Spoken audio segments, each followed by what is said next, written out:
प्रभु यीशु मसीह के पवित्र नाम में सभी मसीह भाई बहनों को जय मसीह की, हालेलुया। परमेश्वर की स्तुति हो। मेरे प्यारों, आइए प्रभु का वचन सुने और अपने जीवन में खुशी आनंद को प्राप्त करें। जो लोग नए हैं कृपया इस चैनल को सब्सक्राइब कर दें। तो आइए हम वचन पढ़ते हैं, आप लोग ध्यान से सुनिए। यहाँ पर पहला कुरिन्थियों अध्याय 15 और वचन 56, मृत्यु का डंक पाप है और पाप का बल व्यवस्था है, परंतु परमेश्वर का धन्यवाद हो जो हमारे प्रभु यीशु मसीह के द्वारा हमें जयवंत करता है। इसलिए है मेरे प्रिय भाइयों, दृढ़ और अटल रहो और प्रभु के काम में सर्वदा बढ़ते जाओ, क्योंकि यह जानते हो कि तुम्हारा परिश्रम प्रभु में व्यर्थ नहीं है। आमीन, हालेलुया। परमेश्वर की स्तुति हो। मेरे प्यारों, यहाँ पर वचन बता रहा है कि जो हमारा मृत्यु है, वो जो डंक है वह मृत्यु का, वह हमारा पाप ही है। पाप आने पर मृत्यु आया। प्रभु ने आदम को हमेशा हमेशा के जिंदा करने के लिए रखे थे, मगर उसने परमेश्वर की आज्ञा को जब तोड़ता है तो उसके जीवन में क्या होता है? पाप आ जाता है, गलती कर देता है और वही पाप मृत्यु में बदल जाती है और आदम और उसके जो वंशज है हम सब मरने लगे, मृत्यु राज करने लगी। जब हमारे प्रभु यीशु मसीह कलवरी क्रूस पर बलिदान हुए और मुर्दों में से जी उठे तो मृत्यु पर जय प्राप्त किए और वह जय प्रभु हम सबको जीवित किए। हालेलुया, परमेश्वर की स्तुति हो। मेरे प्यारों, जो कोई प्रभु यीशु मसीह को जब अपनाता है तो वह मृत्यु से पार हो जाता है। मृत्यु उस पर राज नहीं करेगी, वह पाप उसके अंदर बना नहीं रहेगा, क्योंकि प्रभु के पास आने पर हम सब पवित्रता का जीवन जीते हैं।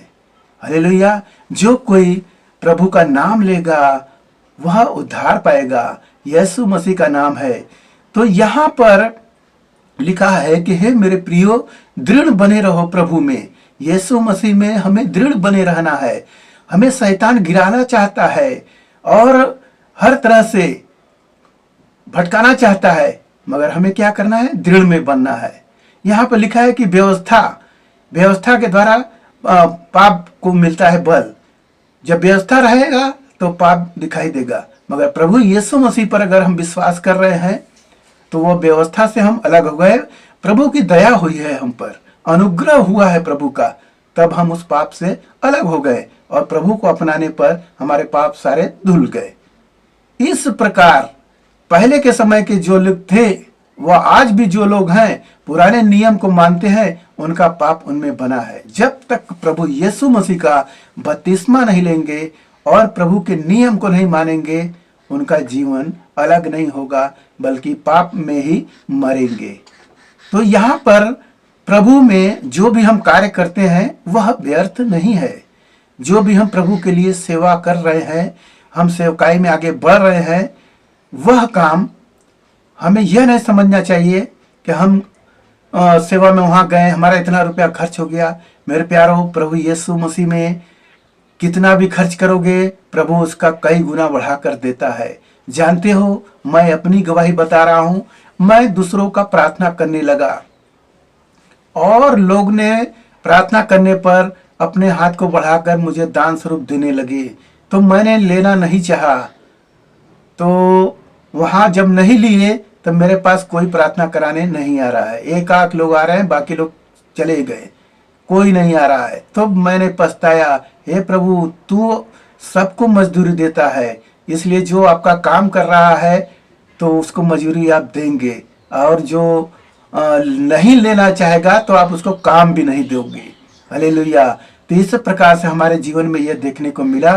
तब से हम प्रभु के कार्य को करते हैं। जो कोई कुछ देता है उसे हम प्रभु का आशीष समझकर, प्रभु का जो हमारी मजदूरी हुई वह मजदूरी समझकर उसे मैं ग्रहण करता हूँ। तो मेरे प्यारे, प्रभु में जो भी कार्य करोगे वह व्यर्थ नहीं जाएगा, वह आपका प्रतिफल देगा। प्रभु कहते हैं कि यदि कोई मेरे नाम से एक कटोरा पानी भी तुझे पिला देगा तो वह अपना प्रतिफल नहीं खोएगा, उसे मिलेगा। हालेलुया। तो आज के दिन से आप जान गए होंगे कि प्रभु यीशु मसीह पर विश्वास करने पर और उनकी सेवकाई करने पर हमें कितना फायदा है, कितना लाभ है। हमें प्रभु संभाला है और अनंत जीवन भी देगा। तो मेरे प्यारो, आइए आपके घर परिवार की हम प्रार्थना करें। महान परमेश्वर, हम आपका धन्यवाद करते हैं इस मुझसे राजा आज के दिन में प्रभु जो यह वचन मिला पिता परमेश्वर कि हे मृत्यु तेरी डंक कहाँ रही। मेरे प्रभु डंक प्रभु आपने तोड़ दिए पिता, उस मृत्यु से जय पाने वाले प्रभु हैं। हालेलुया, मुर्दों में से जी उठने वाले प्रभु है। तूने करके दिखाए प्रभु। हालेलुया, जो कोई विश्वास करेगा प्रभु आप पर वह भी जीवित होगा। मेरे पिता, जैसे आप मरे गए, गाड़े गए और तीसरे दिन मुर्दों में से जिए, मेरे प्रभु वैसे ही सारी मानव जाति जो विश्वास करेगी वो जीवित होगी। धन्यवाद करते पिता, जो यह कार्यक्रम देखा उसे आशीष मिले, उसके घर परिवार में सुख शांति बनी रहे, वह भला चंगा रहे। धन्यवाद करते हुए प्रार्थना यीशु मसीह के नाम में, आमीन।